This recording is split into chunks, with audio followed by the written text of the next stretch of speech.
Well, tell me about your, where are you from? Are you from here? I mean, is this where you grew up, or where are you from? I grew up in Northeast Texas, a little bitty town, Avenger, Texas. Avenger, where's that? What's that close to? It's about 50 miles from Texarkana, 50 miles from Longview, out in the middle of nowhere. Okay. Little 1A school. Yeah. Yeah. I graduated there in '87. And just joined the Army right out of high school. I see. Just straight out of high school, joined the Army. Yeah. Why'd you do that? Just my dad was military, granddad was military. Yeah. And I joined just out of just what our family does. All the boys, when we graduate from high school, we at least go do 4 years in the Army just to serve our country. Yeah. Was your dad a Vietnam vet, or was he? Dad was a Vietnam vet. My granddad was on World War II and Korea. II vet? Is that right? So you had it in. Had it in your blood. Had it in my blood from the get-go. I'll be darned. So, so you joined the Army just straight out of high school, and sort of take me from there. Where'd you go? And from there, went to basic training in Fort Benning, Georgia. Became an infantryman. Did my first year and a half at Fort Riley, Kansas. Yeah. And then transferred to Germany, to 2nd Armored Division Forward. And while at 2nd Armored Division Forwards, when Desert Storm broke out. Right. And deployed to Desert Storm with. This would have been what, 1991? This would have been in 91. 91. Okay. January of 91, I left, and we were over in Iraq until May of 91. Right. And after that, we redeployed back to Germany, and I was the very last person to walk through the gate after we closed down Lucius D. Clay Caserne. Really? We deactivated the unit and deactivated the post, and I got stationed at in 92. I got stationed at Fort McPherson, Georgia. And while I was there, I went to Iraq several times with Operation Intrinsic Actions and stuff like that for just the support of after the Desert War. Yeah. And let me just keep going. Just keep going, and then I'll go back to specifics. Oh, okay. Yeah. And so after I spent 2.5 years there, and while I was there, so where are we now? Well, what year are we? We're still in 92. Okay, gotcha. 92, 93, 94. I was at Fort McPherson, Georgia. I was stationed there as a logistics manager for 3rd Army, and with the headquarters commandant detachment. Right. And like I said, we went several times to intrinsic action, and then after that, we got sent back to Germany for a second tour to Germany, and I was there from 94 to 98. In 96, we got called, and on a 4-day notice, we were told that we were going to Skopje, Macedonia, to do the Operation Able Sentry there. So we had 4 days to get our stuff on trains. Able Sentry? Able Sentry. And it's right there at the Skopje Air Base in Macedonia, former Republic of Macedonia. And after we got finished with, we was there for 6 months, and I lived on a little 8-man fob on a mountaintop, and our job was to watch for the Serbians coming across the border. We didn't have any support whatsoever. We were pretty much self-sustaining. Once a month, we would get a helicopter flight in. Wow. But in March of that year, between 96, right? This was in 96. Okay. But in March of 96, the fog and the snow got so bad that they couldn't send anybody in to us. So we had to depend on the Finncoy, which is a Finnish company. They were our saving grace. If it wasn't for them, we'd have probably ended up starving to death. Oh, my damn. I'm sitting up there, we were making radio calls to anybody that was around. Hey, can anybody bring us food? We're down to 1 day supply of food. and our helicopters can't get to us, and it's 185 miles through the snow and mountains to get up to us. So the Fincoy, they got in, I can't remember what their vehicles were called, but they looked like old Army half tracks. And they got in those things, and they come trudging up 40 miles to us, and that was some of the best food that we had the whole time we were there. And those people know how to eat. Yeah. And after, so this was a unit out of Finland, is that right? This was a unit out of Finland that came they came in and they had gotten your radio calls. They'd gotten our radio calls, and we never could hear them calling, but we just kept saying, this is the name of our little fob was Uniform 57 Bravo. And so they got on the maps, and they said, okay, well, Uniform 57 Bravo is there at Hilltop 18. Let's get over there and get these kids some food before they starve to death. How many over there were you? There were 8 of them? There was 8 of us. Wow.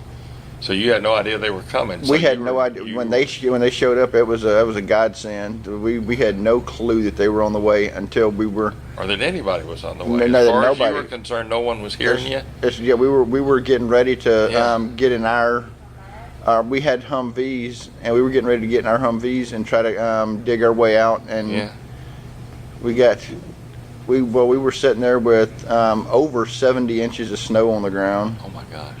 And so we had trenches dug between each one of our containers that we have. All of our houses that we lived on up there were converted military sealand containers that they had insulated and put heat in. And we were getting ready to and we had 5 shovels between us, and we were fixing to start digging our way out to the road and try to trudge our way down the mountain to see if we could find anybody. Yeah. We were part of the way through digging when we hear this noise coming up the side of the mountain. We look down there, and there's 3 of those Finnish company. 3 of that Finnish company that were coming up, and they were like, "Hey guys, we hear that y'all are hungry." Those are the greatest words you heard. Greatest words we had heard in a while. Oh, so how long did you stay up there? We stayed up there. We were up there for 6 total months. 6 total months. And well, they pulled us off that mountain top and moved us to another one because they'd figured out that one right there at 1,800 feet above sea level, it wasn't the most habitable area around. Yeah. Even though it did have the best view of the border. Yeah. And they moved us to another mountainside, or not a mountainside, mountaintop that was about, I'd say, about a mile and a half away, and we did the last 3 months over there. This is in Macedonia also? This is also in Macedonia. And after we finished up with that, our last month on the ground in Macedonia, they pulled us off the mountain, and they had what they called our recreation time, and they sent us over. We get to go travel all over the Balkans for 2 weeks, and then the rest of the last 2 weeks we spent getting all of our equipment ready to go back to Germany. Once I got back to Germany,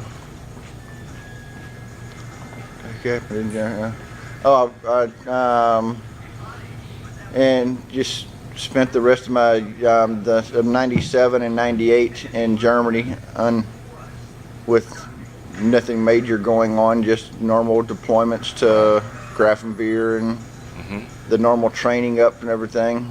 And then I got transferred to, in January of 99, I got transferred to, Fort Huachuca, Arizona. And spent 3 years at Fort Huachuca, Arizona. Didn't do any deployments there. I was part of a theater level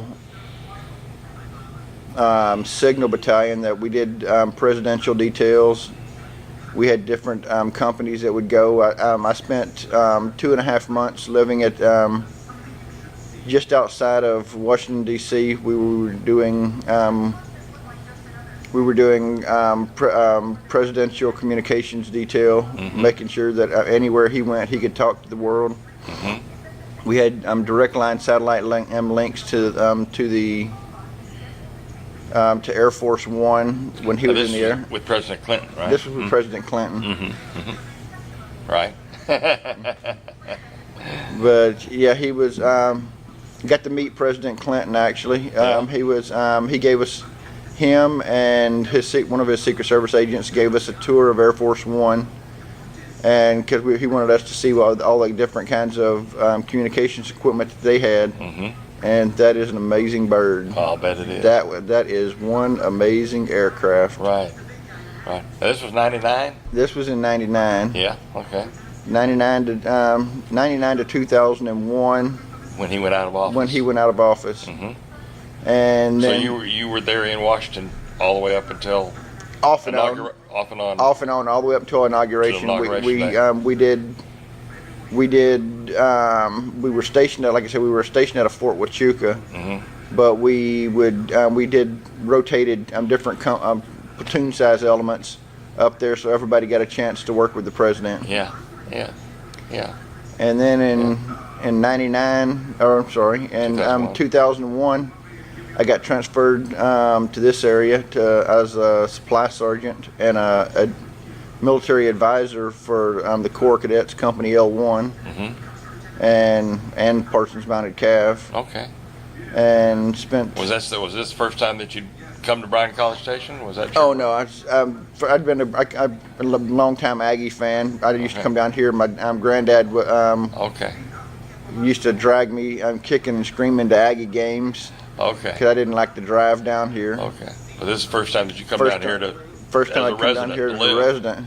Okay, all right. Then I was stationed there at Texas A&M for 4 years, and then got transferred in December of 2004. Got transferred to Fort Hood, Texas, and got over there. Started up a brand new unit, 4th Brigade, 4th Infantry Division. We did we were told from get-go, you guys are training to go to Iraq. And we're all like, you're fixing to send us with 175 brand new privates over to Iraq to escort people around all over the country. And they're like, yep, so make sure you get trained. So we started to train up immediately. We didn't have any equipment, so we were using our own personally owned vehicles, POVs, out in the training areas, teaching these kids how to drive and avoid improvised explosive devices. And when we finally got equipment, we were actually able to do a good train up just in time for us to leave and go to Iraq for a 13-month tour. Yeah. Which was in November of 2005. That's when you went? We left on November 5th of 2005. We took off to Iraq. Exactly 1 year later from the day that we started, the unit was even brought into existence. And at Fort Hood? At Fort Hood. And so went over to Iraq, and I was supposed to be the battalion logistics non-commissioned officer. And they found out from somebody, I'm not sure who, that I was a relatively good shot, so they pulled me out of my office and where I was nice and safe and comfortable, and said, you're now going to be our battalion's unit designated marksman. You're flying back to Fort Benning, Georgia to get fitted for a rifle. And I was like, what? They said, that's right, you're heading to Fort Benning, and you're now going to be the unit designated marksman. Your new life is you're going to be living on top of the U.S. Embassy, and you're going to be pulling marksmanship details for anybody that's trying to come running into the embassy with car bombs. Was this was in Iraq? This was in Iraq. This was in the green zone in Baghdad. In Baghdad. And So how long had you been in Iraq before they told you your new duty? I mean, just a few months? Or? I'd been in, it was less than a month. Less than a month? Less than a month. Okay. And so the month that, the first month I was there, we were getting all of our equipment in. Right.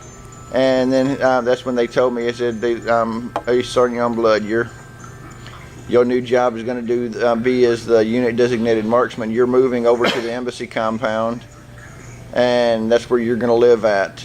I was like, that's not a bad detail. I can live with that. Well, one thing led to another, and they said, well, you're doing so good over here, we're going to go ahead and put you out. We're going to move you around, you and what they called a Sierra 3, which was Sniper Group 3. And they said, see, all of Sierra 3 is becoming a roving sniper group now. Y'all are going to be moving around to everywhere that there's a hot spot. Your only jobs are going to be to go protect FOBs where they're having problems with vehicle-borne IEDs. And I'm like, oh, great. So from then on, we didn't really have a home. We all carried, we had tents that we would live in most of the time, 140 degree outside. And if we were lucky, we'd get a hold of one of the host units where we were at, and they'd put us up in one of their Sealand containers, a sea hut, or, well, we got real lucky one time. We considered ourselves real lucky. We lived in a maintenance bay, smelling diesel fumes, and but we had plenty of heat. Yeah. And so that was the most from January to April. This is 2005. 2005. January to April 2006. Okay. We were all just out roving around, just like they called us the roving band of gypsies, because we had 2 vehicles and we had equipment hanging off the sides of them, and they said that we looked like a gypsy caravan everywhere we went. They had us on relaxed grooming standards because we didn't have a way to really groom. So we were wearing civilian clothes or Iraqi clothes, and we just lived right outside of, most of the time, right outside of military U.S. government FOBs. Did that until, like I said, until June, and they said that's when they told us, well, we're breaking you guys up and we're sending you back to your units. And so I went back to 277th Field Artillery, and that's when I found out that we were supposed to be there only on a 6-month tour because we had a minimum train up. That's when we found out that they said, nope, you guys are staying here for 13 months.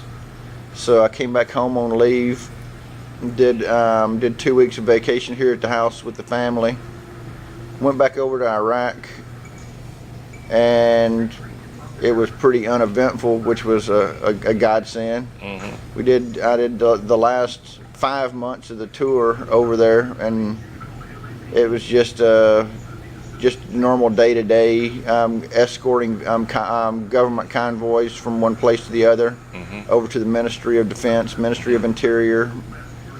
And then in December of 2006, we rotated back to Fort Hood, and we'd been back on the ground for about 3 months, and they notified us that, oh, by the way, guess what, you're heading back to Iraq in June. And we're like, holy cow, we're only going to get a total of 6 months break between rotations. And they're like, yes sir. I was like, well, I'm dropping my retirement papers. I've had enough. I've done 20 years of this, and it's time that I go spend some time with my family. Right. So that's what you did? And that's what I did. I turned down promotion, and my wife and son, we talked about it, prayed about it, and decided that it was time for me to cut it loose. Yeah.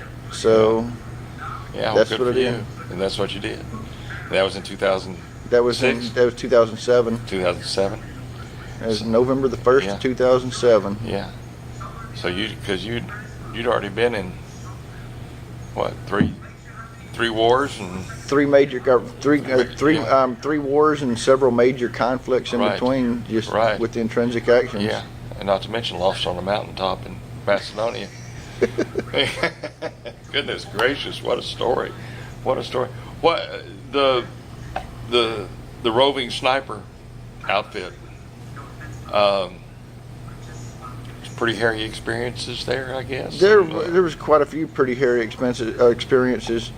We had times where we would have people come driving up. I'm driving straight towards us. We have nothing between us but us and them, but air and opportunity.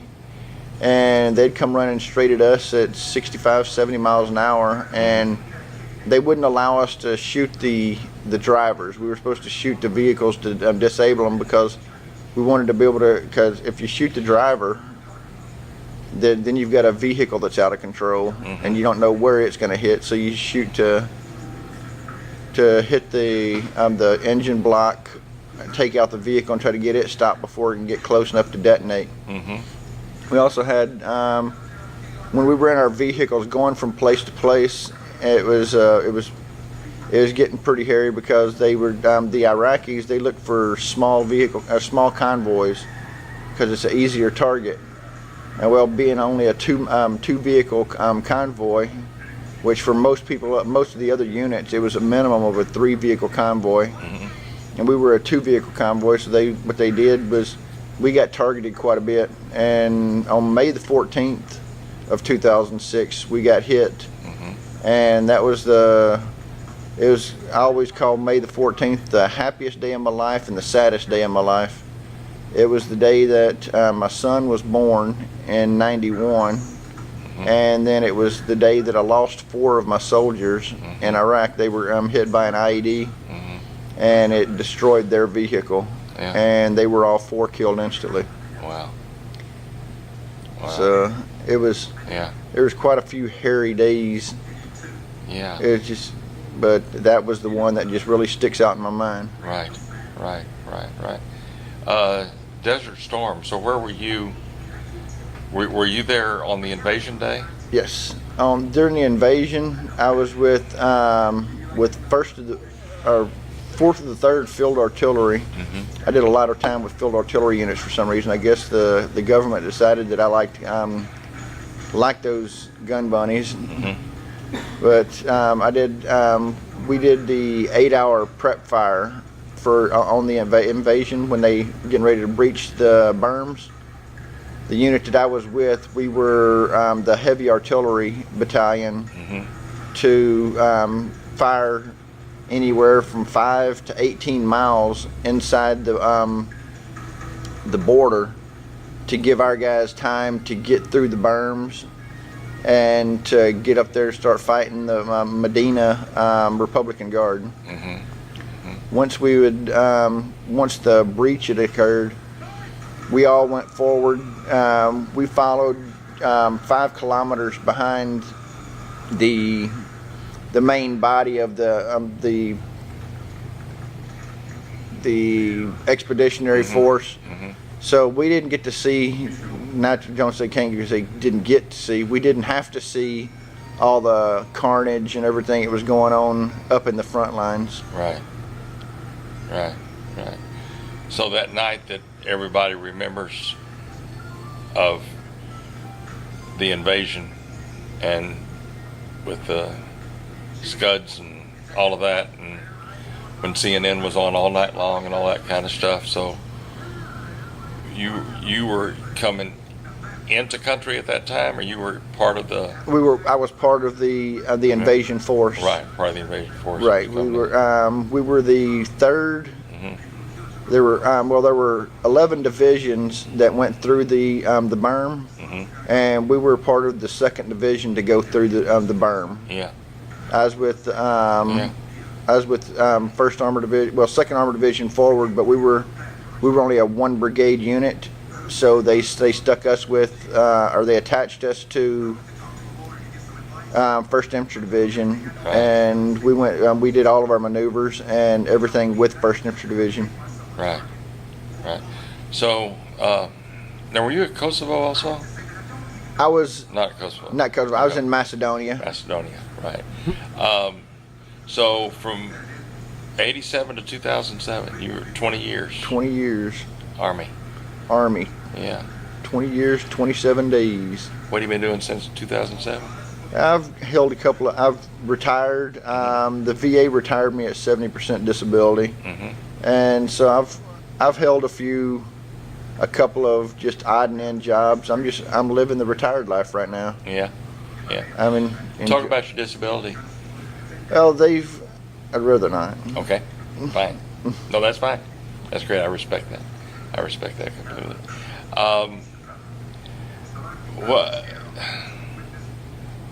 What were you? You know what? Actually, I will. Well, no. That's fine. Whatever. I want you to be comfortable. Yeah, it's just that they've given me disability for. I had during the invasion, I busted my back up in several places. And in Iraq? This was in Iraq during Desert Storm. Yeah. During Desert Storm. During Desert Storm, I'd messed my back up pretty good, and I refused to let anybody else know about it. I see. And so I kind of humped it around with compression fractures and 3 discs in my back. Oh my goodness. And I've had reconstructive surgery on both ankles. I was on the Army's long distance running team and running on concrete my whole career. Tore up both ankles and my right knee.